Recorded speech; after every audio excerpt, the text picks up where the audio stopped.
en fait, accorder autant d'importance à votre communication non verbale dans vos échanges, que ce soit au niveau professionnel ou au niveau personnel? Je vais tenter de répondre à cette question en vous amenant différents points importants concernant la communication non verbale.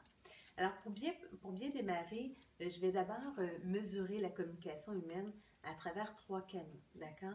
Donc, l'humain, lorsqu'on on communique de 3 façons systématiquement, c'est-à-dire que, bon, on utilise des mots, évidemment, et malheureusement, on donne souvent toute l'importance aux mots lorsqu'on parle de communication. Et dans les faits, c'est totalement le contraire. Lorsqu'on est dans la communication, ce n'est pas les mots qui vont nous convaincre, mais bien tout le reste de la communication. Alors, les 3 canaux de la communication sont d'abord les mots, ensuite l'intonation de la voix, donc la façon que je vais poser ma voix, sur quel mot je vais mettre davantage d'emphase, est-ce que ma voix elle est chantée, est-ce que ma voix elle est rythmée, est-ce que ma voix elle dégage de la douceur ou plutôt de l'empressement. OK, donc l'intonation de la voix. Et ensuite, il y a toute la gestuelle qui, elle, est représentée par la posture de votre corps, les gestes que vous allez faire en communiquant et aussi toutes les expressions faciaux que vous allez dégager. Et Albert Méribien, professeur d'université, avait fait une étude à cet effet dans les années 60 et encore aujourd'hui, on parle de son étude qui a déterminé en fait le poids des 3 canaux. Et 55% du pouvoir de votre message, donc de l'efficacité de votre message, est d'abord perçu par votre non-verbal. Vous comprenez l'importance, en fait, d'observer la communication de l'autre. Donc, lorsqu'on est en présence de quelqu'un, il va nous convaincre davantage grâce à sa posture, à son expression, aux gestes. Donc, c'est la même chose pour nous. On arrive à convaincre les gens à travers ce canal-là. Ensuite, l'importance qu'on accorde à l'intonation, c'est quand même important. On parle de 38% d'importance. Là, je m'excuse, mon chat me chatouille le nez, je reçois des petits poils. Je vais la tasser un petit peu. Reste ici, Mita. Alors, ensuite, l'intonation de la voix, c'est 38%. Donc, c'est assez puissant aussi. Et ce qui reste, en fait, que 7% pour les mots. Et là, si vous doutez un peu, vous allez voir, l'exemple, elle est facile à comprendre. Si vous pouvez prendre une phrase, en fait, et lui donner un sens très bienveillant, et à l'opposé, si vous utilisez une intonation et une gestuelle, une expression au niveau de votre visage plutôt négative, eh bien, vous pourriez donner un sens totalement opposé à la bienveillance selon la façon que vous allez exprimer votre phrase. D'accord? Alors, cela dit, maintenant, on comprend mieux ce qu'est la communication non verbale et ce que j'ai envie de vous dire aussi, l'importance par rapport à la communication non verbale. Mais rappelez-vous une chose qui est assez intéressante à savoir, c'est que la communication humaine a d'abord et avant tout été la communication non verbale. Donc, c'est quand même relativement nouveau que l'humain utilise des mots pour communiquer. Hein? On parlerait autour de 100 000 ans. Avant ça, l'humain communiquait de façon non verbale. Okay? Donc ça, c'est important. C'est la première communication humaine. Et curieusement, quand l'humain naît, eh bien, on communique d'abord et avant tout de façon non verbale. Alors pour vous tous, si vous avez des enfants, vous savez très bien que votre enfant, avant même de verbaliser, arrivait à communiquer avec vous à travers sa gestuelle, à travers ses expressions. Et il comprenait très bien votre position juste à vous regarder et pourtant, il ne savait pas encore parler. Alors, dans l'histoire de l'homme, dans l'histoire de l'humanité, aujourd'hui dans l'histoire de l'homme, et ce qu'il y a de plus cocasse, c'est de savoir que lorsqu'on communique de façon authentique, eh bien, votre geste devrait toujours précéder votre verbal. Ça aussi, c'est intéressant. OK? Alors que quand on est dans une situation où on joue un peu, on fait semblant ou on ment, si on veut, exemple, convaincre notre enfant d'aller au lit le soir, eh bien, on va peut-être avoir tendance à d'abord faire le geste et ensuite appuyer avec... d'abord, c'est-à-dire l'inverse, on va d'abord verbaliser et ensuite on va venir appuyer avec un geste. OK? Alors que dans les moments d'authenticité, le geste précède toujours le verbal. Alors, quand on fait du décodage au niveau d'une vidéo, par exemple, si on la met un mode suffisamment ralenti, on va voir le geste arriver et ensuite le verbe qui va venir appuyer, ce qui est tout à fait cohérent dans l'histoire de la communication humaine. Alors, et un autre point intéressant à savoir, c'est qu'au niveau non-verbal, c'est beaucoup plus difficile, en fait, de jouer, de acter, aller jusqu'à, je dirais, mentir. OK? Au niveau verbal, bon, je vais avoir beaucoup de poils finalement. Hein, Nathan, on se couche.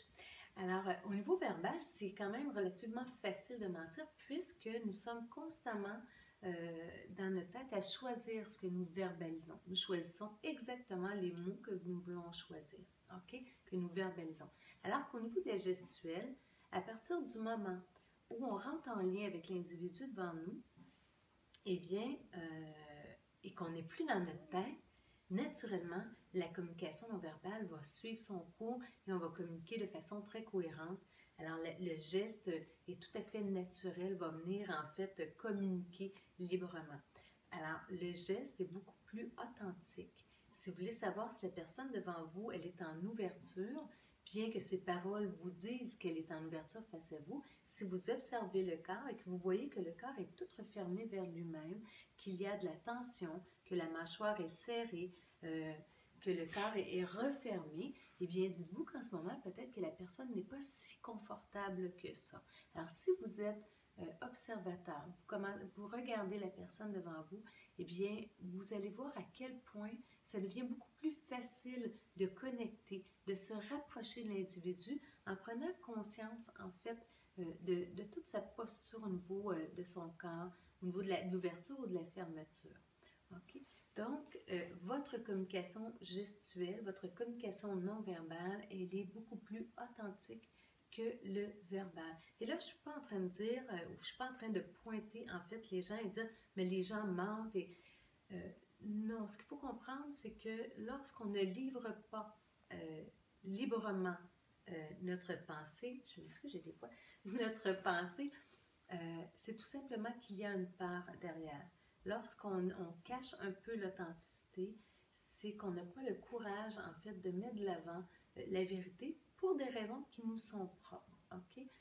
Parfois, ça peut être par bienveillance, parce qu'on ne veut pas blesser l'autre, parce qu'on ne veut pas rentrer dans un sujet qui est privé pour nous, on n'a pas envie d'ouvrir pour l'instant. Alors, tout ça a sa place dans la communication. Mais si vous apprenez à décoder le langage non verbal, eh bien, vous êtes mieux outillé pour comprendre l'état d'esprit actuel de la personne devant vous, de créer des meilleures relations, de mieux comprendre, de moins interpréter, de beaucoup moins juger aussi.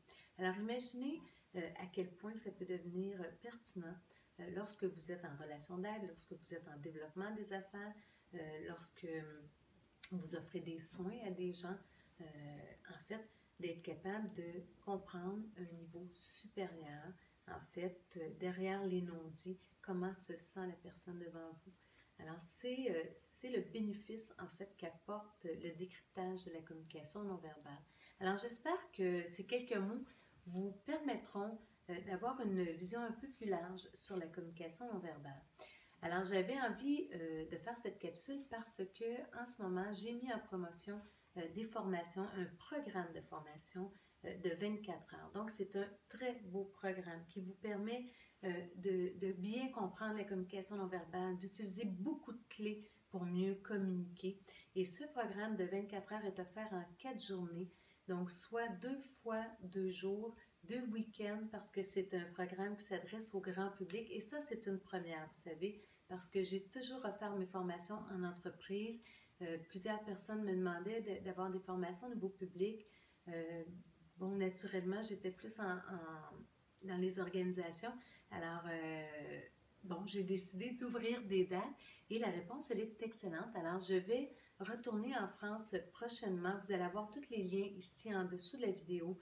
Je vais être à Paris prochainement, à Lyon, à Toulouse et aussi chez moi à Montréal prochainement aussi. Donc, vous pourrez vous inscrire et la tarification que je propose est une tarification qui est bien en dessous de celle qui est proposée dans le milieu professionnel puisque, en fait, c'est un lancement que je fais actuellement pour pouvoir faire connaître ces clés au grand public. Alors, j'espère que ça vous a plu. J'apprécierais énormément vos commentaires. Si vous voulez me partager ce que vous pensez de cette capsule, si vous avez des questions, ça me fait extrêmement plaisir d'y répondre. Et d'ailleurs, toutes les gens qui vont s'inscrire à une de ces formations vous allez être conviés sur une page Facebook privée où nous allons, qui va être dédiée en fait aux apprenants en communication non verbale, et nous allons pouvoir échanger, partager des vidéos. Je vais pouvoir être en contact avec vous de façon continue. Alors, je vous remercie d'avoir regardé cette vidéo. Je vous dis à très bientôt et gardez l'œil ouvert, même si actuellement vous n'avez pas appris encore, vous n'avez pas suivi de formation en communication non verbale, vous êtes déjà capable d'être attentif au non verbal de l'autre. Alors, à très bientôt. Je vous embrasse.